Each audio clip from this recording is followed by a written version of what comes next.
জয়নিতা এখানে যত ভক্ত আছেন একবার হাত তুলে দেখান, সকলের গুরু দীক্ষা শিক্ষা হয়েছে?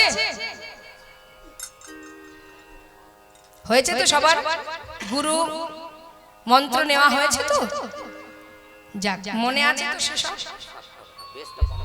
যেদিন শুনেছিলেন সেই দিনই রেখে চলে আসেননি তো? আছে সকলের মনে, ভালো কথা। তা গুরুদেব যে মন্ত্র দিয়েছেন সেটা জপ করতে হবে। আর কৃষ্ণ মন্ত্রে যারা দীক্ষিত হন, গুরুদেব তাদের কণ্ঠে তুলসীর মালা পরিয়ে দেন। সকলের গলায় তুলসীর মালা আছে তো? নেই? কি ডাকাতি হয়ে গেল নাকি? তুলসীর মালা কোথায়? দেখুন, কৃষ্ণ মন্ত্রে যারা দীক্ষিত তাদেরকে অবশ্যই গুরুদেব তুলসীর মালা পরান। আর তুলসীর মালা যদি আপনি না পরেন তাহলে ভগবানের সেবায় বৃথা হয়ে যাবে। জেনে রাখবেন, তুলসী না থাকলে ভগবান কোনো কিছুই গ্রহণ করেন না। আপনি যখন ভগবানকে ভোগ দেবেন তার উপরে তুলসী পাতা দিতে হয় তো বাবা। তাহলে তুলসী পাতা না দিলে তো ভগবান সেবা করেন না। এখন ভোগটা দিতে যাচ্ছে কে? আপনি। আপনি যখন ভোগ নিবেদন করতে যাবেন তাহলে ভোগ নিবেদন করার আগে আপনাকে তো ভগবানের চরণে প্রণাম করতে হবে। আপনি যখন প্রণাম করবেন, নিজেকে নিবেদন করবেন, তার নিজেকে নিবেদন করার সময় আপনার অঙ্গে যদি তুলসী না থাকে ভগবান তো আপনাকেই গ্রহণ করবে না। আর আপনাকে যদি গ্রহণ না করে তাহলে আপনার দেয়া ভোগ কি করে ভগবান সেবা করবে? তুলসী ছাড়া তিনি কিছুই গ্রহণ করেন না। তাই তুলসীর মালা কণ্ঠে পরিধান করতে হবে। আর গুরুদেবের দেওয়া মন্ত্র সদা সর্বদাই প্রতিনিয়ত জপ করতে হবে। এখন ভগবান কৃষ্ণ তিনি গেছেন গুরুগৃহে, শান্তিমুনির আশ্রমে। এখন সেখানে যেই না বলাই দাদাকে নিয়ে ওই গুরুগৃহে পৌঁছালেন, সেই খবর চলে গেল বৃন্দাবন। বৃন্দাবনবাসী যখন জানতে পারলেন যে কানাই এসেছে গুরুগৃহে, বিলম্ব না করে সুদামার বাবা তিনি সুদামাকে নিয়ে চললেন ওই গুরুকুলে কৃষ্ণের কাছে রেখে আসার জন্য। যাচ্ছেন, মহাজন বললেন, দেখো শিক্ষার উদ্দেশ্যে আজ তাহায় চলিল, শিক্ষার উদ্দেশ্যে আজ তাহায় চলিল, শিক্ষার উদ্দেশ্যে আজ তাহায় চলিল, শিক্ষার উদ্দেশ্যে তাহায় চলিল। বহুদিন পরে ভাই কানাইকে পাইল, বহুদিন পরে ভাই কানাইকে পাইল, বহুদিন পরে ভাই কানাইকে পাইল। আনন্দ ধরে না, আনন্দ ধরে না, আনন্দ ধরে না, আনন্দ ধরে না, ভাই কানাইকে কাছে পেয়ে আনন্দ ধরে না, ভাই কানাইকে কাছে পেয়ে আনন্দ ধরে না। বহুদিন পরে ভাই কানাইকে পাইল। বহুদিন পরে ভাই কানাইকে পাইল। কানাইকে কাছে পেয়ে বলছে, কানাই কতদিন তোকে দেখিনি, বল ভাই আমাকে ছেড়ে আর কোথাও থাকবি না? আমি তোকে ছেড়ে থাকতে পারবো না কানাই, বল তুই আমায় ছেড়ে কোথাও যাবি না? কানাইকে জড়িয়ে ধরেছে বাবা। এখন সুদামার কানাই একে অপরকে জড়িয়ে ধরে যখন কথা বলছে, হঠাৎ গুরুদেব আসছেন দেখে সবাই বলছে, এই গুরুদেব আসছে, বস বস বস। গুরুদেব আসছে, গুরুদেব। এখন গুরুদেব পাঠশালায় প্রবেশ করে জিজ্ঞাসা করছে, তোমরা সবাই কুশলে তো? এই যে বসো বসো। তা শুনলাম আমার পাঠশালায় 3 জন নতুন ছাত্র এসেছো, তা 3 জন কে কে দেখি হাত তোলো। এই যে আমি গুরুদেব। বসো বসো। এই যে আমি গুরুদেব। ও আচ্ছা, এই আমরা 3 জন, আমরা এই 3 জন। তোমরা নতুন এসেছো আমার পাঠশালায়। আচ্ছা, এই তোমার নাম কি? আমার নাম গুরুদেব বলরাম। বলরাম, এদিকে এসো। তোমার নাম কি? কৃষ্ণ গুরুদেব। গণেশ ঠাকুর। গুরুদেব আমার নাম কৃষ্ণ। দেখে মনে হচ্ছে এটা কৃষ্ণ। ও তোমার নাম কৃষ্ণ? গণেশ না? গুরুদেব কি জানেন না মা? সবই জানেন। আচ্ছা আচ্ছা, বসো বসো বসো। আর তোমার নাম কি? আমার নাম গুরুদেব সুদামা। সুদামা, বাবা। আচ্ছা, তোমার নাম কি বললে? বলরাম। বলরাম। আচ্ছা, তুমি আমার পাঠশালায় কি শিক্ষা গ্রহণ করবে? আমি শিক্ষা গ্রহণ করব গুরুদেব ওই ওদের মতো। আমি ধনুর্বিদ্যা। আচ্ছা আচ্ছা আচ্ছা, তুমি ধনুর্বিদ্যা শিখবে? মানে হাতে চালাতে চাই। আচ্ছা বেশ বেশ। এই যে কৃষ্ণ, এদিকে এসো, এদিকে এসো। তুমি আমার কাছে এসেছো শিক্ষা নেবে বলে, কি শিক্ষা চাই তোমার? এদিকে এসো, এসো। খুব দুরন্ত, বলো কি শিক্ষা নেবে? এই রাজনীতি শিখবা গুরুদেব। ভালো চলছে। ভগবান কৃষ্ণচন্দ্র বললেন, গুরুদেব আমি আপনার কাছে ধনুর্বিদ্যাও শিখবো না, গদাবিদ্যাও শিখবো না, আমি রাজনীতিবিদ্যা শিখবো। বেশ, আর তুমি কি শিখবে? আমি গুরুদেব বেদ অধ্যয়ন করব, বেদ বেদ। ও, তুমি বেদ অধ্যয়ন করবে। যারা বেদ অধ্যয়ন করে তাদেরকে বলা হয় বিপ্র, আর ব্রহ্ম জানন্তি ব্রাহ্মণ। শাস্ত্রে বললেন, জন্ম জায়তে শূদ্র সংস্কারেণ দ্বিজ, বেদ পাঠের ভবেদ বিপ্র, আর ব্রহ্ম জানন্তি ব্রাহ্মণ। তা তোমরা বেদ অধ্যয়ন করবে। শোনো, বেদের আবার দুটো, আহা, বেদ কয় প্রকার মা? চার। হ্যাঁ, বলতে পারবে? বাবা বলতো। বাহ, তাহলে বেদ কয় প্রকার? চার প্রকার, ঋক, সাম, যজু, অথর্ব। এর আবার দুটো ভাগ আছে, জ্ঞানকাণ্ড, কর্মকাণ্ড। এই জ্ঞানকাণ্ড হচ্ছে পরমেশ্বর ভগবানকে পাওয়ার জন্য, আর কর্মকাণ্ড যেটা যজ্ঞ করার সময় স্তব করা হয়, এটাকে বলা হয় কর্মকাণ্ড। তো যাই হোক, আমার পাঠশালায় সব রকমেরই শিক্ষা তোমরা পাবে। এখন মনের আনন্দে গুরুদেব শিক্ষা দিচ্ছেন। দিতে দিতে হলো কি বাবা, শিক্ষা দিতে দিতে হঠাৎ একদিন গুরুমা সুদামাকে ডাকলেন। সুদামাকে একটু বেশি ভালোবাসা, কারণ সুদামা বেদ পাঠ করে, তো বেদ অধ্যয়ন করে। আর গুরুদেব সুদামাকে বলেছে, সুদামা তুমি কিন্তু কখনো মিথ্যা কথা বলবে না, কারণ যারা বেদ পাঠ করে তাদের বদন হচ্ছে ব্রহ্ম, তাই মিথ্যা বলবে না, মিথ্যাকে কখনো আপোষ করবে না। কেমন? তো শোনো, তাহলে সুদামা শুধুমাত্র গুরুর কাছে বসে শিক্ষা নিলে তো হবে না। তো এক কাজ করো, বন থেকে কিছু কাঠ কুড়িয়ে নিয়ে এসো, কারণ আশ্রমে কাঠ ফুরিয়ে গেছে। যাও, তার সঙ্গে কানাইকে নিয়ে যাও, একা একা ভালো লাগবে না, তুমি কানাইকে সাথে করে নিয়ে যাও। সুদামার আনন্দ ধরছে না বাবা। এদিকে কি করেছে গুরুমা, কিছু ভিজে ছোলা সুদামার আঁচলে বেঁধে দিয়েছে। কেন দিয়েছে? যখন খিদে পাবে তোমরা দুজনে ভাগ করে খাবে। যাও, সুদামাকে পাঠিয়ে দিল। কৃষ্ণ আর সুদামারে পাঠাইল বনে, কৃষ্ণ আর সুদামারে পাঠাইল বনে, আর সুদামারে পাঠাইল বনে। কাঁটা নিতে চলে সবে আনন্দিত মন, কাঁটা নিতে চলে সবে আনন্দিত মনে, আনন্দিত চলে সবে আনন্দিত মনে। আনন্দ ধরে না, আনন্দ ধরে না, আনন্দ ধরে না, আনন্দ ধরে না। কৃষ্ণ আর সুদামার আনন্দ ধরে না, কৃষ্ণ আর সুদামারে আনন্দ ধরে না। কাটা নিতে চলে তারা আনন্দিত মনে। কাঁটা নিতে চলে তারা আনন্দিত মনে। বনের ভিতরে গিয়ে যেই না কাঠ কুড়াতে শুরু করেছে, হঠাৎ হলো কি, হেন কালে হইল তাহার ঝড় ভয়ঙ্কর, ঝড় ভয়ঙ্কর, চারিদিকে ভরিল ঘন অন্ধকার। চারিদিকে ঘুরিল ঘন অন্ধকার। সুদামা, কানা, সুদামা কানা।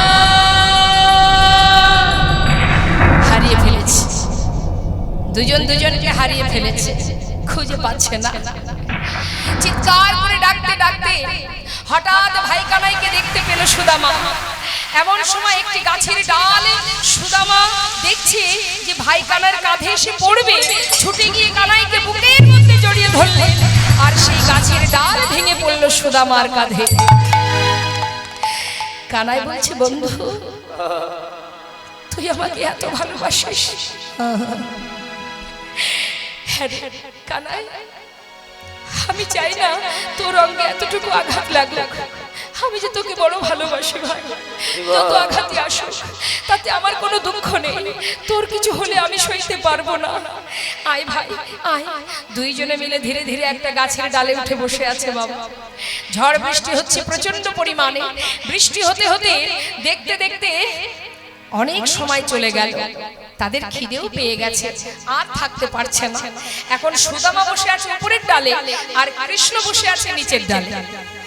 চিন্তা করছে তাই তো মা যে আমার জন্য ছোলা পাঠিয়েছিল, সেই ছোলা না হয় একটু খেয়ে নি।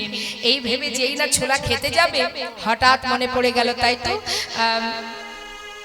গুরুমা যে বলেছিল কানাইকে দিয়ে খেতে। কি করি এখন? ভাই কানাই তো নিচের ডালে, দেব কি করে ওকে? মনে মনে চিন্তা করছে এখন আমি খাই, ওর জন্য একটু রেখে দেব, নিচে নেমে ওকে দিয়ে দেব। এই ভেবে যেই না একটা একটা করে ছোলা খাচ্ছে, এদিকে প্রচন্ড বৃষ্টি হচ্ছে তো বাবা, সারা গা জলে ভিজে যাচ্ছে, ঠক ঠক করে কাঁপছে, আর তার মধ্যে দিয়ে একটা একটা করে ছোলা মুখে দিচ্ছে, আর দুটো একটা করে ছোলা নিচে পড়ে পড়ে যাচ্ছে। আর পড়ছে ঠিক কোথায় জানেন না? ঠিক কানাই যে ডালে বসে আছে তারই চোখের সামনে দিয়ে পড়ছে। কানাই দেখছে সুদামা ছোলা খাচ্ছে, কিন্তু তাকে দিচ্ছে না। কানাই চিন্তা করছে, ও বন্ধু, তুই একা একা ছোলা খাচ্ছিস? মা যে বলেছিল দুইজনে ভাগ করে খেতে, আমাকে দিলি না। মনে মনে ভাবছে। হঠাৎ কিছু সময় পর কানাই বলছে, সুদামা বন্ধু, গুরুমা যে তোর কাছে ছোলা পাঠিয়েছিল আছে তো? আমার প্রচন্ড খিদে পেয়েছে, একটু দে না ভাই। সুদামা হঠাৎ আঁচলে দেখছি সর্বনাশ, একটা ছোলাও তো নেই। এখন আমি বলবো কানাইকে কি? কি বলা যায়? মিথ্যা কথা বলেছিল। কি? এই কানাই, জানিস ভাই, একটা ছোলাও না আমার আঁচলে নেই। সে কি হলো? আরে কি আর হবে, আমি নিজেই জানি না। আমার মনে হয় বনের ভিতরে কাঠ কুড়াতে কুড়াতে এই ঝড় বৃষ্টির মধ্যে দিয়ে কখন বোধহয় আমার আঁচল থেকে ছোলাগুলো পড়ে গেছে। গোবিন্দ মনে মনে বললেন, বন্ধু, আমায় তুমি মিথ্যা বললে তো, এটাই কিন্তু অপরাধ। মা তার কিছু জানতে বাকি থাকে না। মনে মনে ভাবছি, সুদামা, আজ তুই আমায় মিথ্যা বললি, তবে বেশ, এই দিন নয়, দিন আবার আসবে। কিছু সময় বিশ্রাম করে ঝড় বৃষ্টি বন্ধ হয়ে গেল। তারপর কানাইকে নিয়ে ঘরে এলো সুদামা, আশ্রমে ফিরে এলো। পরের দিন সকাল হতে না হতে কানাই ডাকছে সুদামাকে, বন্ধু এদিকে আয়। কাছে ডেকে নিয়ে বলছে, সুদামা, তুই তো আমাকে প্রচন্ড ভালোবাসিস, কালই তার প্রমাণ দিয়েছিস বনের ভিতর। তা এত ভালো যখন বাসিস, আমি যদি তোর কাছে কিছু চাই তুই আমাকে দিবি? সুদামা বলছে, কেন দেব না, বল তুই কি চাস? আমার প্রাণটা চাইলেও দিয়ে দেব। আচ্ছা ঠিক আছে, শোন, প্রাণ দিতে হবে না, আমি আজ যা চাইবো তুই কিন্তু দিবি, না বলিস না যেন। ঠিক আছে, তুই বল না কি চাস। শোন, ওই দেখ রন্ধনশালায় গুরুমা নাড়ু তৈরি করে রেখেছে। তুই তো জানিস আমি নাড়ু খেতে ভালোবাসি, জানা, আমার জন্য দুটো নাড়ু নিয়ে আয়। সুদামা বলছে, এই ব্যাপার, ঠিক আছে তুই দাঁড়া, আমি গুরুমাকে গিয়ে যেই বলবো গুরুমা আমাকে দিয়ে দেবে, আমি তোকে দিয়ে দেব। আরে না, ওইভাবে আনলে হবে না, চুরি করে আনতে হবে। চুরি করে? এ তুই কি বলছিস কানাই? তুই কি জানিস না গুরুদেব যে আমায় মিথ্যা কথা বলতে মানা করেছে? আমি বেদ শিক্ষা গ্রহণ করি, আমি তুই কখনো চুরি বিদ্যা শিখিনি ভাই, আমি চুরি করতে পারবো না। ও, এই আমার প্রতি তোর ভালোবাসা? এই নাকি তুই আমার জন্য প্রাণ দিয়ে দিবি আর দুটো নাড়ু এনে দিতে পারছিস না? সুদামা বলছে, বেশ, অপেক্ষা কর, আমি দেখছি।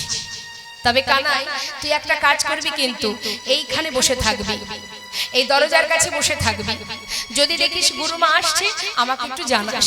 আমি চললাম, আমি ভিতরে যাচ্ছি তোর জন্য নাড়ু আনতে, তবে সাবধান মা যেন আমায় দেখতে না পায়। ঠিক আছে ঠিক আছে, তুই যা।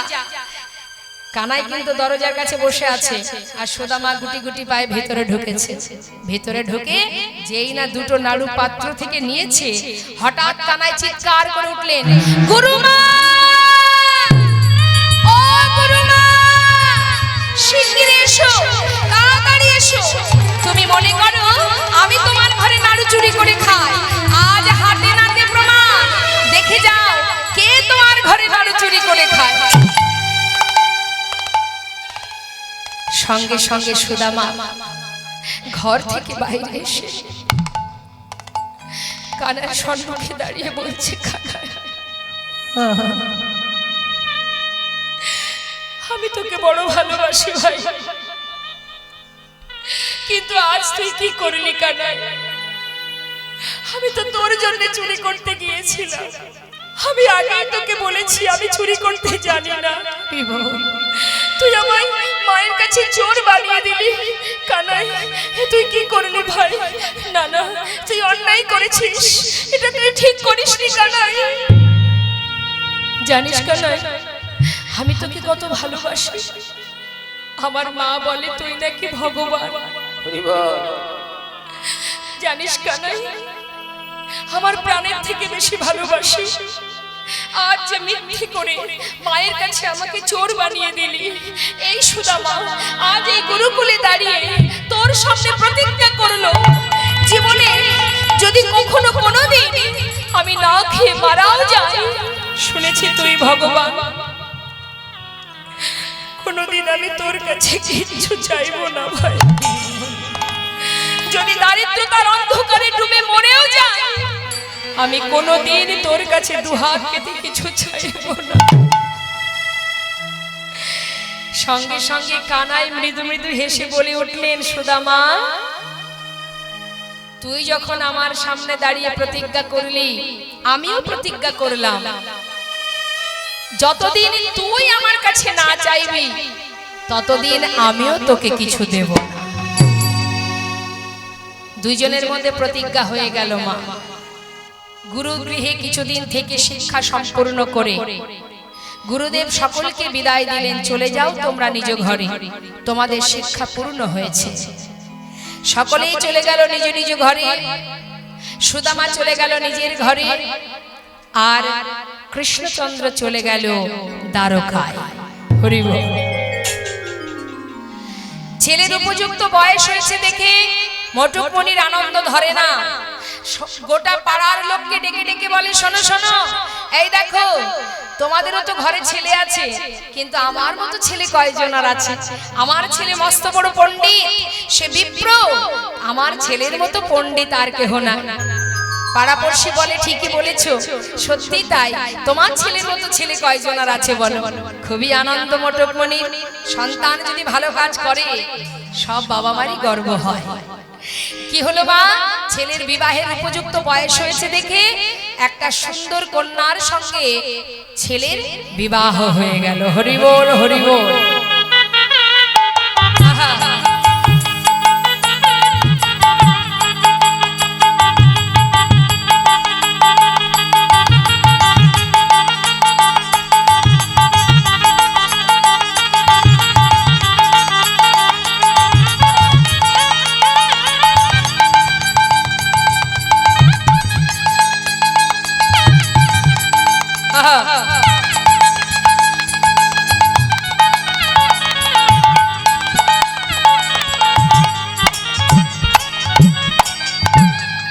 আনন্দ আনন্দ মহা আনন্দ। বাড়িতে নতুন বউ এলো, বড় আনন্দে দিন যায়। আর এদিকে সুদামা কি করে, ওই এলাকায় মানে ওই গ্রামে একটা পাঠশালায় ছোট ছোট বাচ্চাদের শিক্ষা দেয়। সেখান থেকে যা করি পায় তাতে তার সংসার চলে যায়। এদিকে কি হলো বাবা, দেখতে দেখতে বছর যেতে না যেতেই সুদামার সন্তান হলো। সুখের সংসার। ভগবান কৃষ্ণচন্দ্র দ্বারকায় রাজা হয়ে সিংহাসনে বসে বসে মনে মনে চিন্তা করে, বন্ধু তুমি প্রতিজ্ঞা করেছো কখনো আমার কাছে কিছু চাইবে না, এত আনন্দ সংসারে, এত সুখ, ভগবান কি করলেন? বন্ধুকে পরীক্ষা করতে আরম্ভ করলেন। কিভাবে পরীক্ষা করছে? একটু একটু করে তার সমস্ত সুখ কেড়ে নিচ্ছে বাবা। কেন? দেখি সুদামা আমার কাছে কতদিন না চেয়ে থাকতে পারে।